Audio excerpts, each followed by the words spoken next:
একটুও মনে পড়ে না, একটুও ভাবিস না? আজকে আমাদেরকে দেখলে মনে হয় আমরা ভাবি না, মনে হয় এতটুকুই মার পেটের থেকে আসছে। কে সাজাইছে আমাদেরকে? হ্যাঁ, হায় হায়, আজকে তো আল্লাহ বলতে চায় না,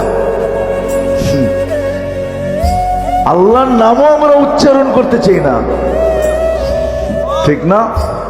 হ্যাঁ, অথচ আল্লাহ বললে 40 নেকি পাওয়া যায়, 40 নেকি।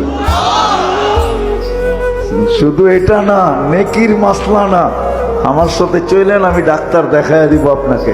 আমি চিনি আমেরিকান এক ডাক্তার, যার থিওরি, তার ক্লিপ আছে আমার কাছে বয়ানের, যে মুসলমান জানে না আল্লাহ আল্লাহ করলে কি হয়। আল্লাহ লিখতে গেলে হাড়ের মতো, আল্লাহ লেখাটা হাড়ের মতো হয়, হাড়ের মতো। যদি আলিফ বেকা কইরা লেখেন আর হাটা একটু ঘুরাইয়া উঁচা